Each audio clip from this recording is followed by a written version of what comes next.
नमस्कार मित्रांनो, मराठी बोली या चॅनलमध्ये तुम्हा सगळ्यांचं स्वागत आहे. तर आज आनंदी या मालिकेचा आजचा 16 जूनचा भाग खूपच धमाकेदार झालेला आपण बघणार आहोत. कारण आजच्या भागामध्ये नशेत असलेल्या मालक साहेबांनी आनंदीचा हात पकडून आनंदीविषयीच्या ज्या काही भावना म्हणत असतात ना, त्या सगळ्या आनंदीजवळ व्यक्त करताच आता शिल्पाला मात्र मोठा धक्का बसलेला आपल्याला बघायला भेटणार आहे. तर इथे आजच्या भागामध्ये सुरुवातीलाच आता आरतीताई म्हणत असते, आनंदी तू बोल ना ग मालक साहेबांशी, ते नक्कीच मला माफ करतील आणि या परीक्षेत पास करतील. प्लीज आनंदी, हे बघ माझ्याकडनं चूक झाली मला माहिती आहे, पण आता ती चूक सावरण्याची गरज आहे. तू बोलशील ना ग. त्याच वेळेस आता मालक साहेब, माई बापू आता डोकावून आनंदीचं बोलणं ऐकत असतात. तेव्हा आनंदी म्हणू लागते, आरतीताई अगं काय बोलतेस तू? अगं मालक साहेबांचं नाव आपल्या पाठीशी आहे म्हणून अशा मोठ्या नावाचा वशिला वापरून त्यांचं नाव खराब करायचंय का? हे बघ आरतीताई, आपल्या आबांनी आपल्याला अशी शिकवण दिलेली नाहीये. कष्ट करून स्वाभिमानाने जगायचं कसं हे त्यांनी शिकवलंय. आणि मालक साहेब आपलं ऐकतील म्हणून काय बी विचारायचं आणि काय बी वशिला मागायचा नाही आरतीताई, हे चुकीचं आहे. आणि आरतीताई तू मला सांग बरं, जर आज तुझ्या जागेवरती मी असते आणि मी जर अशी चूक केली असती तर तू माझं ऐकलं असतं? बोल, तू मला अशी चूक करू दिली असती का? त्यावर आरतीताई म्हणू लागते, नाही आनंदी, मी चुकले ग, खरंच मला खूप पश्चाताप होतोय, पण काय करू मी? मला त्या परीक्षेत पास व्हायचे, मुंबईला जायचे, आबांचं स्वप्न पूर्ण करायचंय ग, पण आनंदी कसं आणि काय करू कळत नाहीये. त्यावर लगेच आनंदी म्हणू लागते, आरतीताई हे बघ, तू जे काही करशील ना ते स्वतःच्या हिमतीने, स्वतःच्या जिद्दीने कर. आपल्या आबांची शिकवण तुला माहिती आहे ना, त्यांचे संस्कार आपल्याला वाया जाऊ द्यायचे नाहीये. स्वाभिमान काय असतो हे तुला चांगलंच माहिती आहे. त्यामुळे आरतीताई तू पुन्हा परीक्षा दे, पुन्हा हिमतीने, जिद्दीने या परीक्षेत पास हो आणि मग तुझ्या जिद्दीने, हिमतीवर तू मुंबईला जा. तुला तिकडे प्रमोशन भेटेल आणि त्यानंतर आपल्या आबांचं नाव मोठं होणार आहे. आणि हे सगळं करण्यासाठी आपल्याला वशिला नको आहे आरतीताई, कारण वशिला जर घेतला तर आपल्या आबांचं नाव खराब होईल, स्वाभिमान विकला जाईल. आणि म्हणूनच आरतीताई आपल्याला वशिला घेऊन काय बी करायचं नाहीये. तुझ्या लक्षात येतंय ना? आता मालक साहेब, माई बापू हे सगळं बोलणं ऐकत असतात. त्याच वेळेस आरती म्हणू लागते, चुकले आनंदी, मी चुकले. आज तू माझे डोळे उघडले ग. खरंच मला वाटलं होतं मालक साहेबांशी बोलून सगळं काही ठीक करता येईल, पण आज तू माझे डोळे उघडवले. आपल्या आबांनी जे काही संस्कार, जी काही शिकवण दिली ना, ती आज खरी काय आहे ना ते मला तू दाखवून दिलंय.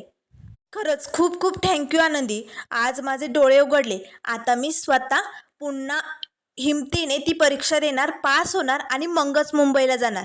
मी तुला वचन देते. त्यावर लगेच आता आनंदी म्हणू लागते, हो ना, मग काळजी करू नको, समजा काही ठीक होईल. आता मात्र आनंदीचे बोलणं ऐकून मालक साहेबांना खूप बरं वाटतं, कारण मालक साहेबांविषयीचे तिचे विचार, आबांची शिकवण, संस्कार हे सगळं आनंदीचं दिसून येत असतं. मालक साहेब आता आनंदीकडे एकटक बघत असतात. त्याच वेळेस आरतीताई रडतच आपल्या बहिणीला म्हणजे आनंदीला मिठी मारते. तेव्हा लगेच आनंदी म्हणू लागते, रडू नको आरतीताई, समजा काही ठीक होणार आहे. त्याच वेळेस आता इकडनं बापू म्हणू लागतात, बघतेस ना ग, अगं बघ आपल्या आनंदीचे विचार, अगं ही आहे खरी या निंबाळकर घराण्याची सून. अगं खरंच हिला जरी जग दिसत नसला ना तिच्या डोळ्यांनी, तरी पण दुसऱ्यांचे डोळे कसे उघडे करायचे ना ते तिला चांगलं जमतं ग. त्यावर माई म्हणू लागतात, बघते ना, खरंच जे चित्र डोळ्यासमोर दिसतंय ना ते वेगळंच आहे हो. दोन बहिणींमध्ये किती प्रेम दिसतंय. अहो, धाकटी बहीण थोरल्या बहिणीला समजावते, थोरली बहीण छोट्या बहिणीच्या गळ्यात पडून रडते, मन मोकळं करते. यातच त्या दोघींचं प्रेम दिसून येतं. खरंच आनंदी लय भारी पोरगी आहे, असे म्हणत आता बापू आणि माई आनंदीचं कौतुक करत असतात. त्याच वेळेस आरतीताई म्हणू लागते, बरं आनंदी चल मी निघते, कसं आहे ना उशीर झालाय, आबा घरी वाट बघत असतील, चल मी येते. असे म्हणताच आता लगेच आरतीताई निघालेली असतानाच ती दरवाजापर्यंत जाते. तेच आता मालक साहेब उभे असतात. आता मालक साहेब रागानेच आरतीकडे बघू लागतात. तेव्हा आरती घाबरते आणि हात जोडतच म्हणू लागते, मालक साहेब माफ करा, एक डाव माफ करा, चूक झाली, पुन्हा मी अशी चूक नाही करणार असे म्हणत आरतीताई तिकडनं निघून जाते. आता आनंदी पटकन पाठीमागे वळून बघते. मालक साहेब आनंदीजवळ येतात. आता मालक साहेब आनंदीचे हे विचार ऐकून खुश झालेले असतात. ते आता आनंदीला बोलायला जाणार. तेच आता लगेच वरनं ही माजोरडी शिल्पा आलेली असते.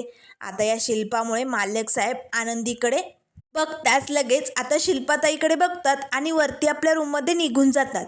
आता आनंदी किचनमध्ये निघून जाते. त्याच वेळेस आता इकडे आरतीताई मात्र आपल्या घरी आलेली असते. घराच्या बाहेर अंगणात आर्चीने मस्त कोथिंबिरीची शेती केलेली असते. त्याच वेळेस आता आरतीताई म्हणू लागते, बुटक्या वांग्या काय चालू आहे सगळं.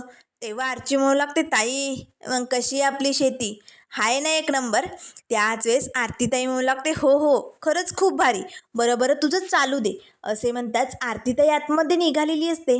त्याच वेळेस आर्ची म्हणू लागते, एक मिनिट आरतीताई, भानगड काय नाही म्हणजे जेव्हा मगाशी घरातनं बाहेर पडली तेव्हा एखाद्याच्या अंत्ययात्रेला चालल्यासारखं तोंड होतं आणि आता आता एवढी खुशखबर नेमकं काय आहे, एवढे लड्डू कसले फुटतायत. तेव्हा आरतीताई म्हणू लागते, सांगते आपल्या आनंदीताईमुळे. तेव्हा लगेच आरची म्हणू लागते, आनंदी दिदीकडे गेलती तू एकटी गेलती. त्यावर आरतीताई म्हणू लागते, अगं कामासाठी जावं लागलं ना, मग मला तिने शिकवलंय, माझ्या डोक्यात भरवलंय तिने. आपल्याला पुन्हा ती परीक्षा द्यावी लागणार आहे आरचे.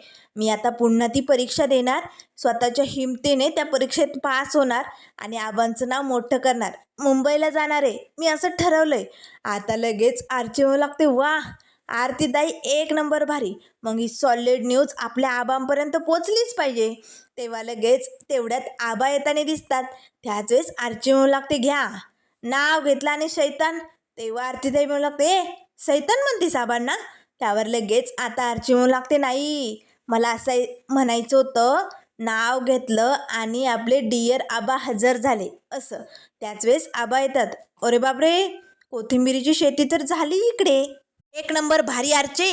तेव्हा आरची म्हणू लागते, आबा मग आपलं कामच असं भारी असतंय. बरं आबा आरतीताईचं म्हणणं ऐका ना. त्याच वेळेस आरतीताई म्हणू लागते, आबा भाजीपाला आणलाय, ती पिशवी द्या इकडे. त्याच वेळेस आबा लगेच झटक्याने आता ताईपासनं आतमध्ये निघून जातात. आरतीताईला खूपच वाईट वाटतं. तर त्यानंतर संध्याकाळची वेळ झालेली असते. मालक साहेब आपल्या रूममध्ये असतानाच आता माई येतात. माईंनी आता मंदिरातला प्रसाद आणलेला असतो. तेव्हा मालक साहेब म्हणू लागतात, काय माई मग आज मंदिरात माझ्यासाठी साकडं घालायला गेला होता की काय. त्यावर लगेच माई म्हणू लागतात, युगंधर अरे आता आईलाच पोरांची काळजी नसणार मग कुणाला. अरे आपल्याकडे प्रथाच आहे ती, एक नैसर्गिक परंपराच. आईने मुलासाठी देवाकडे नवस बोलायचं असतं, साकडं घालायचं असतं आणि तेच केलं मी. आपल्याला फक्त तुझं सुख, तुझी शांती, समाधान एवढंच हवंय, दुसरं काहीच नको. तेव्हा लगेच आता माई पटकन पेढ्याचा प्रसाद मालक साहेबांच्या हातात देतात. त्याच वेळेस माई म्हणू लागतात, युगंधर नाही म्हणजे आपल्याला जे आश्रमात दान धर्म करायचा आहे त्याबद्दल तुझं बोलणं झालं ना. त्यावर मालक साहेब म्हणू लागतात, हो माई त्याविषयी समद बोलणं झालंय. तेवढ्यात मालक साहेबांचा फोन वाजू लागतो. त्यावर मालक साहेब म्हणू लागतात, माई कदाचित ना त्यांचाच फोन आहे, मी घेतो हा. आता अर्धा पेढा मालक साहेबांनी खाल्लेला असतो आणि अर्धा जो उरतो ना तो मालक साहेब पुन्हा आता माईंच्या हातात जे ताट असतं ना त्यात ठेवतात आणि फोनवरती बोलण्यासाठी बाहेर निघून जातात. आता मात्र माई तिकडनं खाली येतात आणि सुनीता ताईला म्हणू लागतात, सुनीता समद्यांनी प्रसाद घेतलाय ना. तेव्हा सुनीता म्हणू लागते, हो माई समद्यांचा प्रसाद घेऊन झालाय. तेव्हा माई म्हणू लागतात, मग एक काम कर सुनीता, आनंदी राहिली तिला प्रसाद देऊ नये. आनंदीचं दूध तापवण्याचं काम चालू असतं. सुनीता आता आतमध्ये येते, आनंदीताई हा घ्या तुमच्यासाठी प्रसाद. तेवढ्यात लगेच आता आनंदी म्हणू लागते, सुनीताताई दूध दूध लवकर गॅस बंद करा. आता सुनीताताई पटकन धावतच गॅस बंद करण्यासाठी येते. तेव्हा सुनीता म्हणू लागते, आनंदीताई किचन ओट्यावरती ताट ठेवलं त्यात प्रसाद आहे, घ्या बरं तुम्ही. आता आनंदी जाते आणि आता मालक साहेबांनी जो उष्टा प्रसाद ठेवलेला असतो ना तोच आता आनंदीने खाल्लेला असतो. आता मात्र माई दरवाजातनं डोकावून हे बघत असतात. आता मालक साहेबांचा उष्टा प्रसाद आनंदीने खाल्ल्याने माईंना खूप आनंद होतो. ते आता एकटक आनंदीकडे बघतात आणि आनंदीजवळ येताच म्हणू लागतात, आनंदी आत्ता तू जो प्रसाद खाल्लाय ना तो कोणाचा होता माहिती. अगं मालक साहेबांचा उष्टा प्रसाद होता तो. आता सुनीताताई हसू लागतात. त्याच वेळेस आनंदी घाबरते, अरे बापरे मालक साहेबांचा उष्टा प्रसाद होता, त्यांना हवा होता का. त्यांनी का खाल्ला नाही? काय झालंय? तो का राहिला होता? असे असंख्य प्रश्न आता आनंदीने मांडलेले असतात. तेव्हा माई हसतच म्हणू लागतात, अगं आनंदी, तू खाल्ला म्हणून बोलले मी. अगं युगंधरला मी प्रसाद दिला होता, पण तेवढ्यात त्याचा कामाचा फोन आला. अर्धा खाल्ला आणि अर्धा ठेवून निघून गेला बोलण्यासाठी. आणि मग काय, तो तू खाल्ला. त्यावर लगेच आता आनंदी होऊ लागते, ते काही का ना, पण मालक साहेबांचा उष्टा प्रसाद मला खायला भेटला, हे खूप भारी आहे माई माझ्यासाठी. तेव्हा लगेच माई म्हणू लागतात, हो ना, तो आनंद तुझ्या चेहऱ्यावरती दिसतोय ग. बरं चल, मी ना देवासमोर प्रसाद ठेवते. आता लगेच किचनमध्ये जी देवीची मूर्ती असते ना, त्या मूर्तीसमोर आता माई प्रसाद ठेवत असतात. तेव्हा लगेच आता आनंदी मनाशीच म्हणू लागते, आज मला मालक साहेबांचा उष्टा प्रसाद मिळालाय, खूप भारी. आता आनंदी पटकन लगेच माईंचा आशीर्वाद घ्यायला खाली वागते. तेच आता सुनीताताईमध्ये येतात. आनंदी आता सुनीताताईंचेच पाय पकडते. तेव्हा सुनीताताई ओरडू लागतात, आनंदीताई काय करताय तुम्ही? अहो माझ्या पाया का पडताय? तेव्हा आनंदी म्हणू लागते, सॉरी सॉरी, मला माईंचं दर्शन घ्यायचं होतं ना. आता माई हसू लागतात, आनंदी अगं मी इकडे. आनंदी आता माईंचं दर्शन घेते. तेव्हा माई आता लगेच तिला उठवतात आणि म्हणू लागतात, सदैव नावासारखीच आनंदी राहा, हाच आशीर्वाद माझ्याकडनं तुला. आता मात्र लगेच सुनीताताई माई हसू लागतात. तेव्हा आनंदी म्हणू लागते, सॉरी नाही म्हणजे मला दिसत नाही ना, म्हणून असं होतं. तेव्हा माई म्हणू लागतात, हरकत नाही, तुझ्यासारखी गोड पोरगी या घरात आली ना, हेच खूप भारी झालं. बरोबर चला मी येते आता माई लगेच आपल्या रूममध्ये निघून जातात. तर त्यानंतर आता दुसऱ्या दिवसाची सकाळ झालेली असते. सकाळी सकाळी इकडे आता आबांच्या घरी स्वतः आबांनी नाश्ता बनवलेला असतो, कारण ते आरतीताईवर नाराज असतात. ते आरतीताईच्या हातचं खात नाही, म्हणून स्वतःच आता उपमा बनवतात. आता आरचीचं मस्त सायकल धुण्याचं काम चालू असतं. तेव्हा आबा आवाज देतात, आरचे चल पटकन, नाश्ता झालाय. तेव्हा आरची म्हणू लागते, काय केलंय नाश्त्यासाठी? तेव्हा आबा म्हणू लागतात, उपमा. आता मात्र या आरचीच्या पायाची आग अगदी मस्त कला जाते. उपमा? शी बाबा, हे आबा पन्ना काय उपमा बनवतात? नरड्याच्या खाली एक घास जात नाही आणि बळजबरीने खायला लावतात. नाही नाही नाही नाही, मला इकडनं सुटावं लागतंय. आरची लगेच आपली सायकल घेते आणि तिकडनं धूम ठोकते. आबा आता नाश्ता घेऊन बाहेर येतात. आरचे उपमा खाऊन घे. पण आरचीचा तपास नसतो, ही पोरगी कुठे गेली? आबा इकडे तिकडे तिला शोधू लागतात. तर त्यानंतर इकडे आता हवेलीत मालक साहेब समदेजण आता नाश्त्यासाठी बसलेले असतात. आता मात्र आनंदीने आज पुन्हा शेंगदाणे घालून मालक साहेबांसाठी पोहे बनवलेले असतात. समदेजण नाश्त्यासाठी बसलेले असतानाच आता मालक साहेब म्हणू लागतात, उद्या समिधाचं वर्षश्राद्ध आहे, त्यामुळे उद्यापर्यंत आपल्याला समधी काही तयारी व्हायलाच पाहिजे. त्यावर लगेच आता माई म्हणू लागतात, हो ना, उद्या यात 1 वर्ष होईल. ज्या दिवसापासनं समिधा या घरातनं गेली, त्या दिवसापासनं या घरातलं हास्यच निघून गेलं. एकदम अशी अतूट शांतता निर्माण झाली. आता मालक साहेबांच्या मनात आपल्या समिधाच्या खूप आठवणी असतात. त्यांना खूप वाईट वाटतं. ते आता विचारात गोंधळलेले असतात. तेवढ्यात आता आता ही फुटकी आरची आनंदी दिदे असे ओरडत हवेलीत येते. आता या माजोरड्या शिल्पाला खूप राग येतो. त्याच वेळेस आता लगेच आनंदी किचनमधनं धावतच बाहेर येते. आरची इकडे काय करते? तेवढ्यात लगेच आता शिल्पा म्हणू लागते, ए ए 1 मिनिट, तू आमच्या हवेलीत सकाळी सकाळी काय करते? काय तमाशा लावलाय हा ओरडून? कशाला आली तू? तेव्हा लगेच आता आरची म्हणू लागते, ओ मॅडम, मला ना माझी धुतलेली सायकल माझ्या दिदीला दाखवायची, 1 नंबर भारी निघाली, म्हणून आले मी इकडे. तेव्हा लगेच आता शिल्पा म्हणू लागते, बिंडोकेस का तू? अगं तुझी ती भंगार सायकल दाखवायला एवढं महत्त्व देतेस तू? काय तुझ्या त्या भंगार सायकलमध्ये? आता मात्र आरचीला खूपच राग येतो. ओ शिल्पा काकू, तुमच्या डोळ्यांना मोतीबिंदू झालेत का?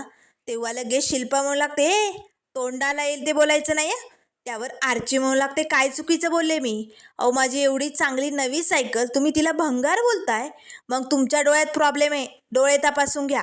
आता मात्र ही आगाऊ आरची या शिल्पाला बोलू देईल तेव्हा ना सगळेजण आता हसू लागतात.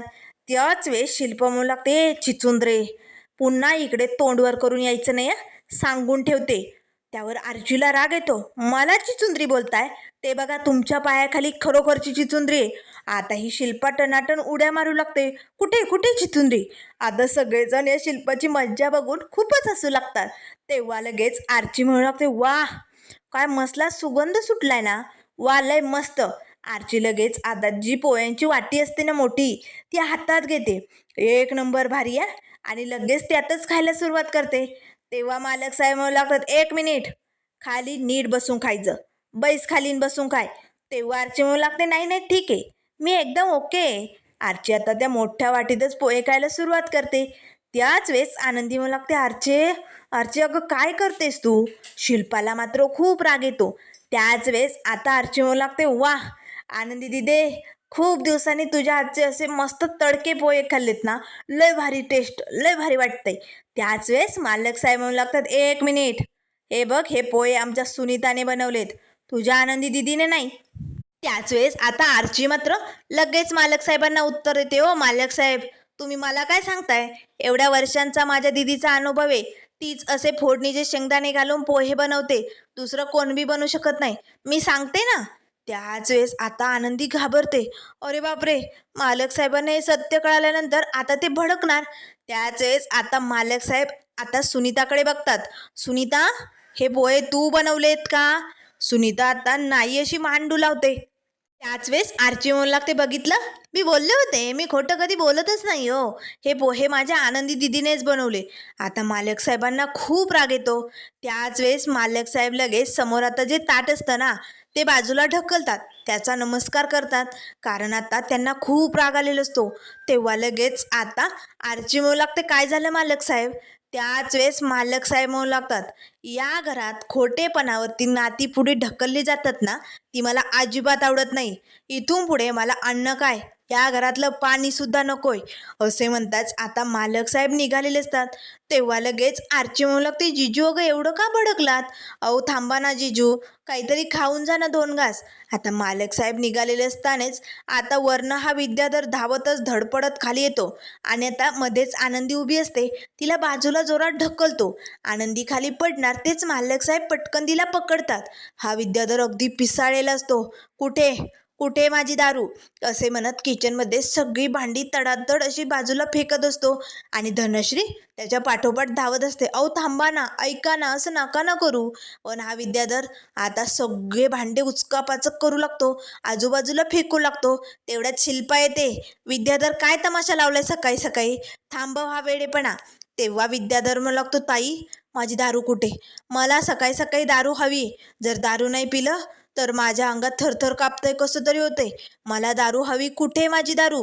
त्याच वेळेस आता ड्रावर उघडायला जाणारा विद्याधर आता भांडी बाजूला ढकलतो आणि ते ड्रावर उघडणार तेच मालक साहेब म्हणू लागतात, थांब विद्याधर, तुला तिथे काय बी मिळणार नाही. त्यावर विद्याधर आपल्या दादाजवळ येतो. दादा मला दारू हवी रे, कुठे माझी दारू, सापडत नाहीये. तेव्हा मालक साहेब म्हणू लागतात, गटारात ओतून दिली तुझी दारू, फेकून दिली गटारात. आता या विद्याधरला धक्का बसतो. काय बोललास तू युगंधर, काय बोललास? माझी दारू फेकून दिली? अरे या नरड्यात एक घोट दारू जात नाही ना जोवर, तोवर हा विद्याधर शांत होत नाही. जोवर आता माझ्या घशात दारू उतरत नाही ना, तोवर मी या घरातल्यांना सुखार चैनी जगू देणार नाही, लक्षात ठेवा. असे म्हणताच आता विद्याधर निघालेले असतात. त्याच वेळेस आता दरवाजात आनंदी उभी असते. विद्याधर लगेच आनंदीजवळ येतो. काय गे आनंदी, आज आमच्या घरात जे काही घडतंय ना, ते फक्त केवळ तुझ्यामुळे. तुला सोडणार नाहीये मी, तुझी वाट लावणार आहे. असे म्हणताच आता विद्याधर लगेच आनंदीला असं ढकलून बाजूला लोटतो. आनंदी आता भिंतीला जाऊन आदळणार तेच मालक साहेब धावतात, आनंदीला पकडतात आणि पटकन आता तिच्या डोक्यावरती हात ठेवतात, जेणेकरून आता तिचं डोकं भिंतीला आदळू नये. आता मात्र लगेच आनंदीला सावरताच मालक साहेब विचारू लागतात, तू ठीक आहेस ना ग पोरी, तुला लागलं नाही ना? तेव्हा आनंदी म्हणू लागते, नाही मी ठीक आहे. त्याच वेळेस मालक साहेब म्हणू लागतो, सुनीता आनंदीकडे लक्ष द्या. आता मात्र मालक साहेब फॅक्टरीत निघून जातात. हा विद्याधर खूप भडकलेला असतो. तो आपल्या रूममध्ये येतो. आता मात्र रूममध्ये येताच तो अस्ताव्यस्त सगळं सामान फेकू लागतो. तर इकडे किचनमध्ये आता आनंदीजवळ सुनीताताई येतात. आनंदीताई माफ करा, या घरात जेव्हापासनं तुम्ही आलात ना, तेव्हापासनं फक्त तुमचा अपमानच होतोय हो. आज बघा तुम्ही पोहे बनवलेत हे ऐकून मालक साहेबही भडकलेत. जे काही होतं ना, त्यात तुम्हालाच अपमानित केलं जातं. त्यावर लगेच आता आनंदी म्हणू लागते, सुनीताताई मला त्यात अपमान वाटलाच नाही. खरं तर ना सुनीताताई, मला एका गोष्टीचं टेन्शन आलंय हो. उद्या समिताताईंचं वर्षश्राद्ध आहे. उद्या त्यांना वर्ष होईल आणि मालक साहेब एकटे समधी तयारी करायलेत आणि त्यांना एकट्याला हे समजा जमेल का? नाही म्हणजे त्यांच्या मनात समिताताईंच्या किती आठवणी आहे, किती काय काय साचलंय हे मी समजू शकते हो. त्यांचं मन तुटत असेल तरीही तोंडावरती हसू ठेवून सगळं काही करण्याचा प्रयत्न करताय तो मालक साहेब. पण त्यांच्या भावना, त्यांचं मन काय म्हणत असेल ना, हे मी जाणू शकते. पण सुनीताताई, हे बघा, उद्या मालक साहेबांना वर्षश्राद्धात कसलीही कमी पडता कामा नये. बिनधास्तपणे त्यांनी सगळं काही व्यवस्थित करायला हवं आणि यासाठी मी स्वतः त्यांना मदत करणार. त्यांना हवं नको ते सगळं काही देणार. हा मी निर्धार घेते. उद्याचं वर्षश्राद्ध अगदी छान होणार असं आता आनंदीने ठरवलेलं असतं. तर इकडे आता विद्याधर खूप भडकलेला असतो. तेव्हा लगेच धनश्री म्हणू लागते, ऐका ना हो, शांत व्हा ना, असं नका करू. हे बघा, भाऊजींवरती चिडचिड करून काही उपयोग नाही. तेव्हा विद्याधर म्हणू लागतो, युगंधर, माझी दारू फेकून तू मोठी चूक केली, सोडणार नाही मी तुला.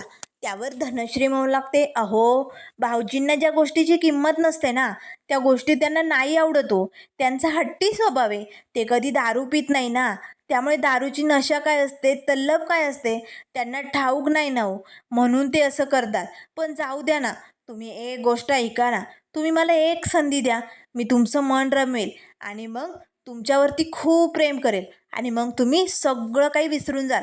ही दारूसुद्धा सोडून द्याल तुम्ही. ऐका ना, असे म्हणताच आता धनश्री पटकन विद्याधरला पाठीमागनं मिठी मारते. आता विद्याधरला खूप राग येतो. तो लगेच धनश्रीला बाजूला ढकलतो. काय गे, किती वेळा सांगितलंय, अंगाला खेटायचं नाही, थोबाड थोडी ना दूर राहायचं माझ्यापासनं. या युगंधरला दारू नशा माहिती नाही ना. आता बघ, नाही आज याला नशा पाजली ना तर नावाचा विद्याधर नाही. मग एकदा का हा नशेत गेला ना, मग जो काही त्याने दान धर्म सुरू केलाय ना बायकोच्या नावाने, तो सुद्धा करता येणार नाही त्याला. त्याचं उद्याचं सगळं वर्षश्राद्धाचं कामच जमणार नाही त्याला. अशी वाट लावतो ना त्याची. आता याला नशा पाजलीच पाहिजे. असे म्हणताच आता विद्याधर पटकन आपला मोबाईल काढतो आणि चंद्याला फोन लावतो. चांद्या, एक गोष्ट कान उघडे ठेवून नीट ऐक. आपल्याला आजच्या आज त्या युगंधरला नशा करायची. असं काहीतरी कर की काम ओव्हर झालंच पाहिजे, ते पण अचूक हं. आता लगेच चंद्या म्हणू लागतो, ठीक आहे छोटे मालक, काम होऊन जाईल. तर त्यानंतर मित्रांनो, पुढील भागामध्ये आपल्याला बघायला मिळेल की ते आता फॅक्टरीत असताना पिऊनच्या हातात आता ज्यूस देऊन आता बरोबर या विद्याधरने गेम केलेला असतो. मालक साहेबांना दारू पाजलेली असते. त्याच वेळेस आता हा पिऊन लगेच विद्याधरला कॉल करतो, साहेब, काम झालंय बरं का, सरबत घेतलंय त्यांनी, म्हणजे तुमची नशा झाली. त्याच वेळेस आता लगेच विद्याधर खुश होतो. अरे बापरे, गेम ओव्हर. आता नशेत असताना दादा, तू काय काय करतोय आणि मी काय करतोय ना ते तू बघतच राहा आता, असं या विद्याधरने ठरवलेलं असतं. तर इकडे आता मालक साहेब नशेच्या अवस्थेत घरी आलेले असतात. आता हॉलमध्ये आनंदी असते. सगळेजण आपापल्या रूममध्ये असतात. आता मात्र मालक साहेब येताच आनंदी त्यांना पकडते. ते पडायला लागतात. आता आनंदी त्यांना सोफ्यावरती बसवते. मालक साहेब लगेच आनंदीचा हात पकडतात, अगदी घट्ट धरतात. आनंदी, आनंदी, तू खूप छान आहेस ग, तू मला खूप आवडते, तुझा स्वभाव खूप भारी आहे. पण आनंदी, मला माफ कर ग, मी प्रत्येक वेळेस आजवर तुला फक्त त्रास देत आलोय, तुझा अपमान करत आलोय. आनंदी, मला खरंच माफ कर ग. असे म्हणताच मालक साहेब तिथेच आनंदीचा हात पकडून सोफ्यावरती झोपतात. आता मात्र आनंदी आता मालक साहेबांशेजारी तशीच तिथे बसल्या बसल्या झोपी जाते. त्याच वेळेस आता शिल्पा खाली आली दिसते. आता मालक साहेबांनी घट्ट हात धरून असं झोपलेलं बघताच आता शिल्पाला मात्र मोठा धक्का बसतो. तर मित्रांनो, आता पुढे काय काय होणार हे बघणं खूपच इंटरेस्टिंग असणार आहे. त्यामुळे अशाच मालिकेंच्या अपडेट पाहण्यासाठी चॅनलला लाईक करा, सबस्क्राईब करा. व्हिडिओ पाहिल्याबद्दल धन्यवाद.